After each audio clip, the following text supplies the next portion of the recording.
สบายดีทานผู้ชมเมื่อนี้ไอ้คนโสดผู้เก่าคนรอคนเดิมหาเห็ดพวกนะฮะหวังว่าจะสุขดีขึ้นหน้าตาอยู่แนมซ้ายแนมขวาหาบ่เจอจะดีนะฮะอยู่ให้อยู่นาคือเก่าพี่น้องหาเห็ดพวกนี่นะฮะได้แต่ดอกเดียวอยู่นี่นะฮะพวกบานนาพอเห็ดพวกนี่บ่เท่าไหร่แต่พอคนละใจมีเก็บซีดนะฮะเห็ดพวกเป็นอาหารของคนจนแล้วคนรวยเขากินเห็ดเอียงวะออกแล้วดอกใหญ่ดอกนึงโอ้โหมันคือประยุกต์เป็นจุ่มเลยว่ะประยุกต์เป็นฟูงหลายๆเลยหลายๆดอกพออีกแล้วนะฮะเห็ดเอียงเนาะนี่เป็ดบอกอ่ะเก็บไปก่อนเอาไปทำหมูแต่ว่ากินได้ก็เอาไปรับประทานทำบ่ไรก็บ่กินนะฮะนี่ดอกเนี่ยอยู่นี่เองหนึ่งดอกโอ้ยดอกหนึ่งดอก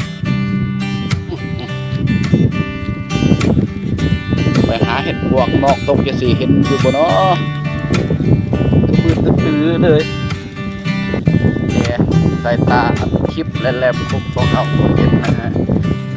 น้อยๆเห็ดพวกนะฮะโอ้ยพี่พอต้นเนื้องนะ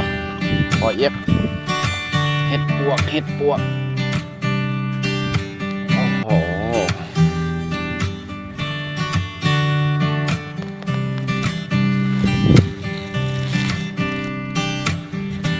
น้อยๆก็เอิ้นว่าเห็ดใหญ่ๆก็เห็ดคือกันเจออีกแล้วโอ้โหตีนยาวสักกระ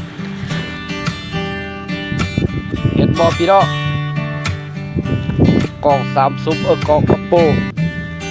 16หรือ17วะ 16K นะฮะสแกนหาเห็ดพวกก็เมื่อยอยู่ดอกเก็บเดี๋ยวนี้โดนปอกหนึ่งกระโปรงเป็นยังได้ออกกำลังกาย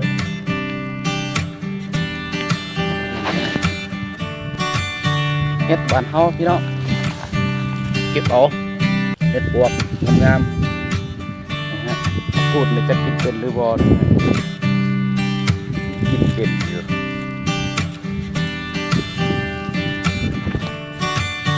เจอแล้ว2 ดอกนะฮะทีนี้โอ้โห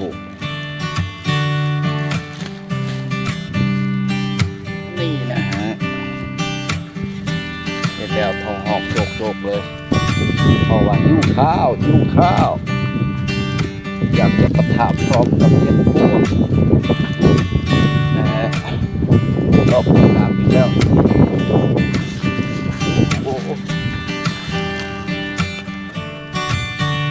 โอ้เก็บเห็ดเดี๋ยวกันใจคือกันเอานะฮะเอากระได้แล้วจำนวนหนึ่งบ่หลายบ่น้อยนี่นะฮะเห็ดพวกตอนนี้ก็กำลังหาดอกสุดท้ายถ้าได้แต่ก็เมื่อเลยถ้ายังพันได้ก็ค้นหาแค่นี้อยู่ในไฮนะฮะหมอกเต็มเลยนะฮะหาดอกสุดท้ายตามหาดอกสุดท้ายท้ายสุดนะฮะโอ้ดิเห็นแล้วอยู่ดิดอกเดียวนี่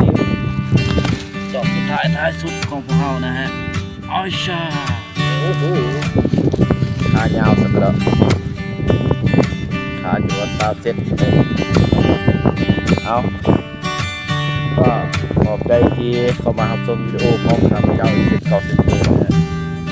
อย่าลืมฝากกดไลค์กดติดตามในเรื่องไก่สหอน 1,000 คนแล้วเป็นกำลังใจให้นะฮะ บ้านเฮา